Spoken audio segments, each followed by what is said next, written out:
Hi, everybody. My name is Tabby Moritz. I am with Swift Transportation. And with me today, I have Dave Tillman, the Mr. Dave Tillman, our VP of Safety. How you doing, Dave? I'm good, Tabby. How about yourself? Not bad, thanks. We've got so many cool things going on, and you are like the man of the hour when it comes to safety. So, hey, what kind of things can you tell our drivers out there as far as winter driving goes? I know here in Phoenix, we're still hovering at 90s, 100 degrees, but all over the country, it's a different story. So, what are your thoughts? What do you have for our drivers as far as information and resources? Yeah, yeah, absolutely. Well, as most of our drivers probably know this week, if they monitor the weather, it was like 105 in Phoenix, but in Wyoming, there was a significant amount of snow, Wyoming and Colorado. So winter is coming early, and it has already come. Salt Lake City saw some really high winds this week as well. So we know that the weather's changing, and we're going into the time of the year where we've really got to get prepared for winter and everything that brings. So, the chain laws in Colorado went into effect on the 1st. So those are in full force. But in regard to winter driving, we've got our training, revamped training. We're pushing out next week to all of our drivers, and I really hope that's going to be helpful, particularly to our newer drivers who haven't, successfully navigated a winter yet, just because they're coming up on their first winter. But really good information. I would encourage everyone when those links and those trainings are available to get out there and complete those, because I think there's really good tips. We're also going to do something a little bit different this year, and we're going to do some senior drivers that have gone through many winters, 10, 15 winters, ton of experience with these drivers. And we're going to Experienced drivers. Sorry, experience drivers. And we're going to just have a roundtable conversation with them. What's helped them be successful. And I think that's so important for our newer drivers to hear, because who can speak to it better than a driver that's actually done it? They've gotten through winter successfully. And there's a lot that goes into it. Obviously, we've got to be very conscious about managing our speed, doing a really solid pre-trip.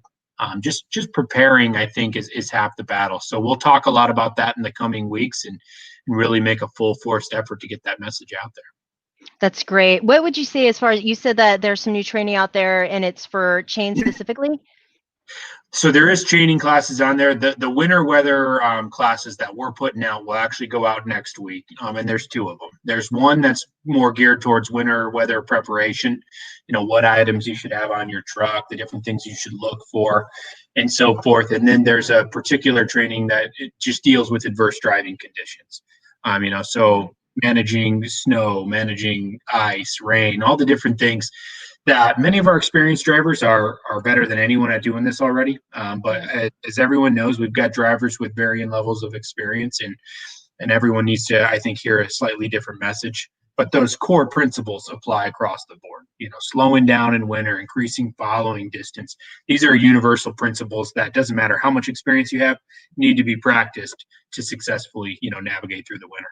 Right. That actually reminds me of one of our safety team rules, speed for conditions, right? Yeah. And is that talked about also in those videos? Yeah, Or the training? absolutely. Yep, Okay. speed for conditions, because that's the key right there. It's just managing your speed, in conjunction with the elements that you're driving in, and it's just so important. We certainly have a goal. We want everyone to get home safe every time they're out operating, and that's number one. And we're gonna, I think, have a very unified message, not just from safety, but operations, out to our driving associates and owners. That's just very consistent with making the safe choice. We've really got to cognitively think about it every day before we start operating, and make sure that we're doing things the way we know how, and the way to keep our drivers safe.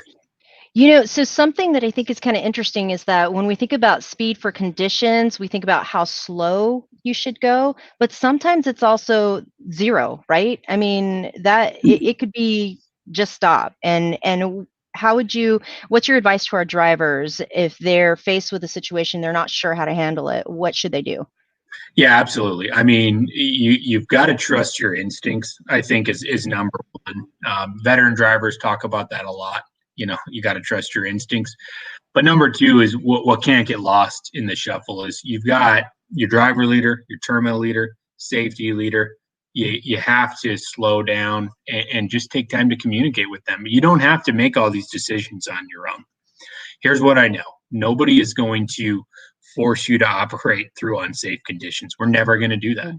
We're just not, right? So we need to be level-headed in our thinking about this and just communicate. Talk through it with your driver leader, your terminal leader, safety leader, and I think collectively we'll make the best decision out there possible. But ultimately, we want to keep you safe.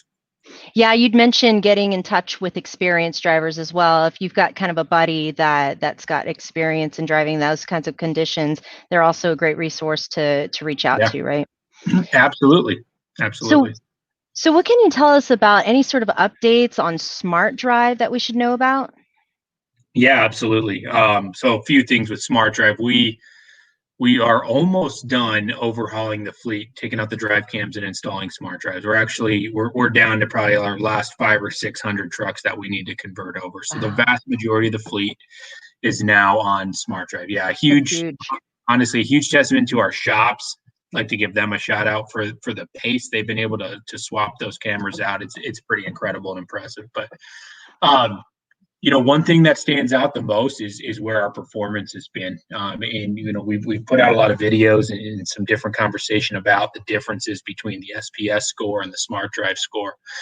But I am just so blown away by how good our drivers are doing with SmartDrive. Our company score has really honestly just gone down, which is where we want to see it. SmartDrive, it's like golf. You want to be as low as you can go, but we're at a 12 for the company now, and it's very impressive to see. That's got incredible.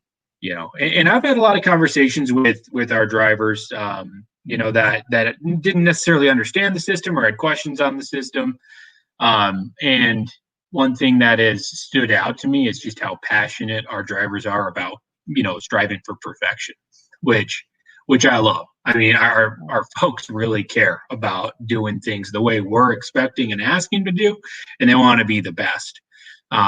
Again, we've set those scores in SmartDrive, and I mean, it's just talk about a group collectively rising to the occasion. I mean, I'm just so blown away by their performance, and we're going to constantly look to push the needle there and raise expectations, because that's in our culture. That's the way we do it. And our drivers, I think, have really shown that they're capable of rising to the occasion. So it's pretty awesome to see. What do you think has contributed to that awesome score? What's gotten us to that point? Yeah, I mean, I think it's just the culture we have. We have phenomenal drivers. Obviously, we all know that. We have really good owner operators as well. But I think we have really strong leadership in our terminals. We have folks that really care about working with our drivers, helping develop our drivers, particularly our newer drivers, but even our veteran drivers. I just think it's culture. We've got people that are bought into the way we want to do things. They're seeing the fruits of the labor, that all the efforts that have been poured into safety, from everybody, not just the safety department, but from every group, and then particularly the drivers that we have, I think are just really bought into what we're doing. And I mean, you see it not just with our SmartDrive score, but more importantly with crash rates and some of these other key metrics that we look at from a safety standpoint. I mean, the two go hand in hand, but again, you just can't say enough about our drivers.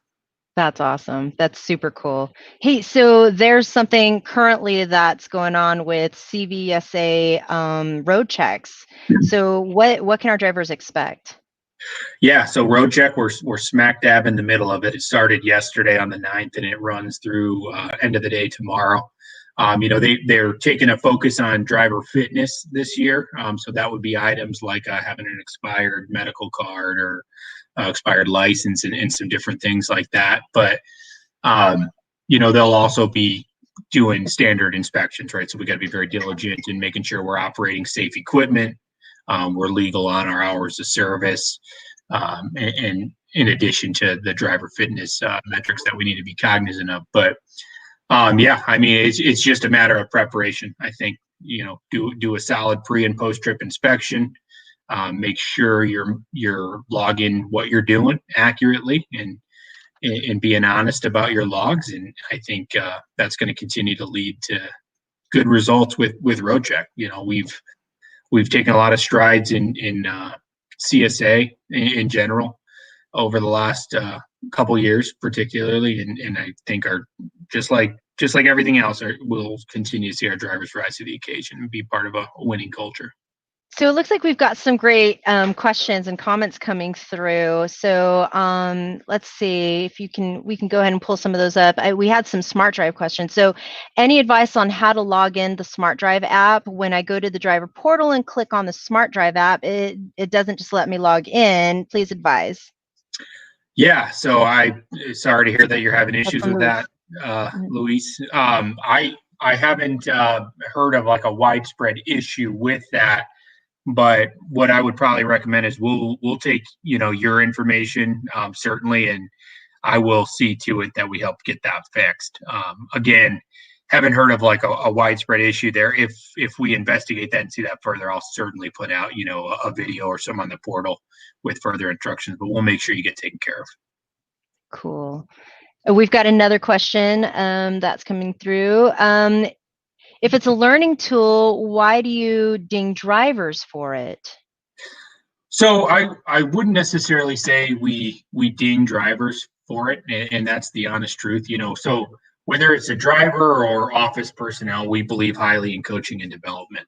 And it doesn't matter if you got 1 month experience or 30 years experience. I think we all hopefully can agree that there's room for improvement, and we can constantly strive to be better. So there is a scoring system with SmartDrive, certainly, and we have an expectation on where we want our drivers to perform. But I will say, if you're really diligent about monitoring your following distance and controlling your speed, those two things alone will contribute to a pretty safe overall score.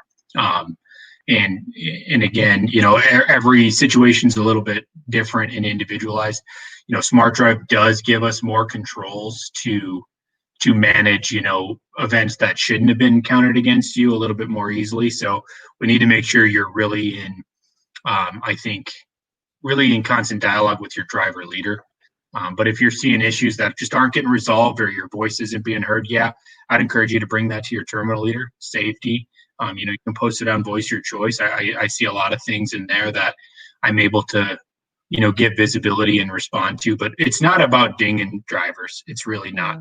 And again, if from a company perspective, if I could really just convey one message, is that our drivers should be taking a lot of pride in the work that they are doing, because I mean they're just really knocking it out of the park. And again, don't conflate SmartDrive score with SPS, because I think that can be a little bit confusing. They're two separate things. But hopefully that clears that up a little bit.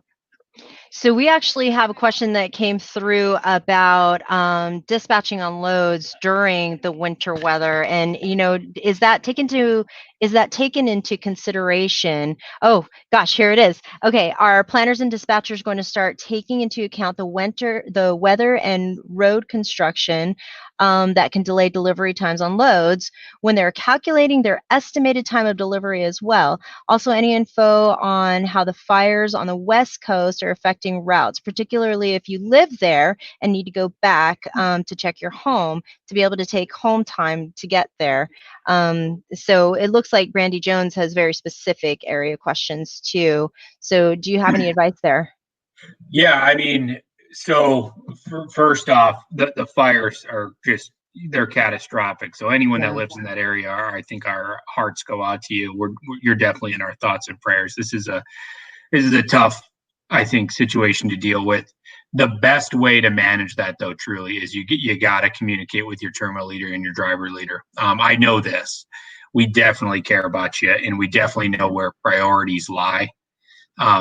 The step one to that is you've got to be able to communicate with them, so we can I think, work with you directly to on your situation, Brandy, to help make sure you're taken care of.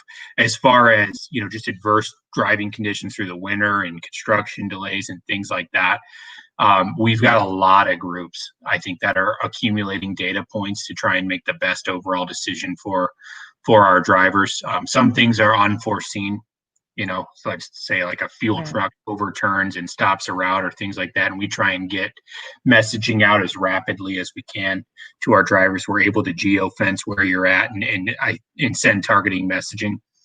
Um, but yeah, I mean, there is never going to be a substitute for a professional driver's, expertise and judgment in that situation. So don't put yourself in harm's way. Communicate. Yeah, I can't overemphasize that a lot. And I don't want to use the term communicate as some kind of cop out to answering questions, but there's so many one-off situations, as everyone knows in trucking, that the only way to really resolve them is to communicate. It's got a driver leader, terminal leader. Like I said earlier, we've got some really phenomenal folks in those positions. And if we can't come to, I think, a uniform decision by doing that, certainly safety gets involved, and we try and pool all of our different departments together to make the best overall decision. But again, when it does come to adverse driving conditions, our customers understand that in the winter things do come up, and it's what they ask of us is essentially what I just talked about. Hey, let's communicate. Let's make sure we're on the same page, and we make the best decision we possibly. And gosh, I don't think that it's a cop out to say communication is key here, because I mean, we don't always know, or your operations leaders won't always know if you've got a situation that you need to get to, or if you've got something on your mind that's distracting you because of things that are going on back home, because of fires, because of anything.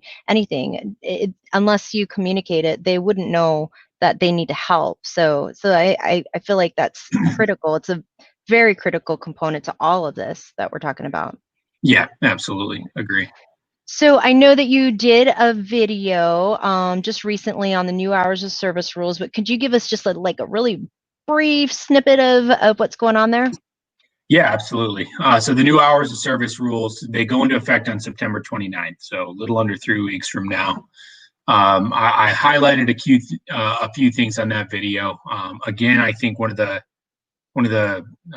best changes, or very favorable changes, with the 30-minute break.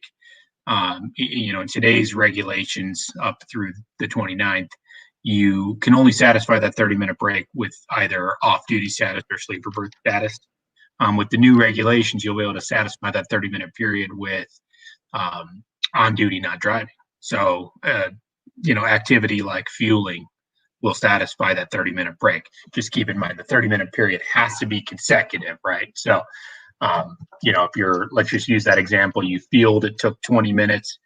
Okay, there's 20 minutes of it, and then you can log off duty for the other 10 or sleeper berth for the other 10, and you've now satisfied this period. So it gives you, I think, more flexibility. In addition, you don't have to take that within 8 hours of starting your day. It's within 8 hours of driving now. So added flexibility kind of in two different ways there.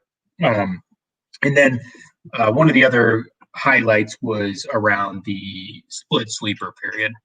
The split sleeper, as most know, can be very confusing if you don't really know how to use it. So we did put a class out on SwiftU to hopefully, I think, answer some of those questions. But essentially what's changing is, instead of just 8 hour and 2 hour split, they're allowing 7 and 3.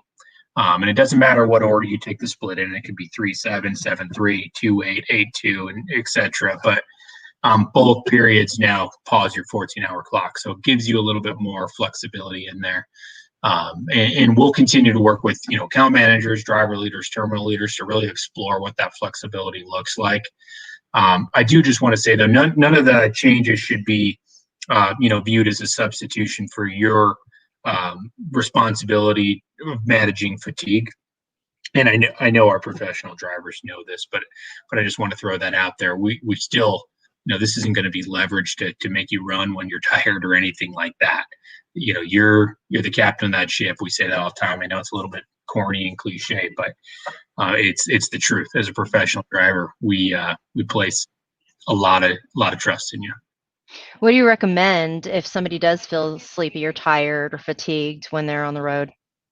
Yeah, I mean, certainly I would recommend shutting down. We don't want you driving, tired and fatigued, right? So you you know yourself better than anybody, and it's just that important. We want you home safe, and I think along those lines, uh, preparing for a trip is very important. Getting rest is obviously extremely important, but there's no load that's worth pushing your limits. There's just not. That's great advice. Thanks, Dave. Hey, so we have a huge thing happening next week. I mean, we're doing it a little bit differently, but as a reminder, next week is driver appreciation. So we want to be able to make sure that you guys all feel appreciated out there. Hopefully, doing things like this when we're doing live videos and giving updates and information in this live kind of forum, being able to, I love the interaction. I love being able to see the comments come through. It's really cool. But Yeah, just want to be able to throw it out there as far as, hey, we really appreciate you guys. The safety scores, the safety records that you were talking about, Dave. I mean, that's our drivers, right? I mean, we couldn't have done yeah, that without our drivers. yeah. I think collectively, you know, I've only been at Swift about a year, but been a part of the KNX family a little bit longer than that. But what just strikes me about our drivers is like I said earlier, is how much they care. I want our drivers to get all the credit that they deserve, because the reality is they're operating and performing at a very safe level. I mean, an extremely safe level. And in fact, our crash basic score with our CSA is literally the best it's ever been. And I don't think That's anyone cool. deserves a bigger pat on the back than our drivers. And Absolutely. it, it's humbling, I think, for everyone who works in the office, to get to be a part of that. But we know where the vast majority of our talent lies, and that in our driving associates, and we're not afraid to say that. Honestly, I think it's pretty neat that Driver Appreciation Week is kind of coinciding with also simultaneously where we're performing the best we ever have been from a safety standpoint. And Yeah. one thing I know, is that this company cares more about safety than just about anything else, right? And um, it's humbling to get to be a part of it and get to work with our drivers. But I mean, the reality is the drivers deserve all the credit in the world for the work that they're doing, and just improving, safety out on the highways. It's awesome to see. Yeah, absolutely. I love it. I love the timing of it all. I mean, I just the fact that we get to put this kind of message out just before Driver Appreciation Week. We want to be able to show our appreciation as much as we can. Hey, Dave, do you have time for a couple more questions that came in? Yeah, absolutely. Cool. Okay, so we have a question from Owen Gardner. How would a late delivery appointment affect us if we had to put chains on just to get to a safe place and wait out the weather, which made us late? It's a good question. Affect us from like a Like a service failure. service failure. Yeah, and so what I would say to that is that David mentioned too, you talked about our customers are very mindful of this too. They're in this with us when there are weather conditions that you're facing when you're out on the road. Our customer service folks are communicating that back to our customers and rescheduling loads. There's nothing that takes the place. Like loads can be rescheduled. That's something that I want to make sure that everybody knows. It's not something that we're looking at as the load does not take priority over our driver safety. So if you're concerned about service failures or things like that, we want to make sure that you're communicating again with your operations leadership, but Yeah. weather and if you safety is the first concern. Not I would not say anything about your service record or your service failures as a concern. What would you say to that, Dave? Yeah, I totally echo that. I would say this too. One extremely valuable resource all of our drivers have is we've got a ton of experience with our terminal leaders that have been running terminals, in Denver and some of these areas that just get a ton of snow, and they have a ton of trucking experience. use them, communicate with them. I don't want anyone to, certainly nobody should be worried about a service failure over safety, right? Safety needs to Right. be what Priority. takes priority there. Um, but we definitely need to, be in communication. Can't stress that enough. Rely on your terminal leaders. They're gonna give you sound advice. I promise you that. They're really skilled individuals. Good. We have another comment or question from Dawn. Dawn Gayhart says, "Is it a good idea to start now or wait until after winter for a first-time driver?" It's a good question. Well, I think we've got phenomenal mentors, and certainly we don't stop hiring new drivers to the industry during the winter months. So I definitely don't think you need to wait till winter clears up to get going. I have a lot of trust in our mentors. We do a very good job, I think, onboarding people, pairing you up with a skilled mentor that's going to show you the ropes, which a big part of this industry is learning how to drive during the winter. And it's not something that necessarily needs to be feared. In fact, it shouldn't be feared. We just take the steps the right way to train you and how to be successful in that. But we've trained many drivers through the winter months that have gone on and probably now have 10, 15, 20 years of experience under their belt. So I would encourage you, if you feel like the timing's right, get in touch with one of our recruiters and let's get you going. Excellent. All right, we have another question from Chris. What are you going to do for the drivers who don't see a terminal, or if they're on a dedicated account? I think that's for driver appreciation. Okay, good. So yeah, and Heavy. oh, sure, no problem. Okay, so actually, yeah, we're doing a modified version of driver appreciation this year because of our current environment and keeping social distancing in mind. All locations, all major terminals will have.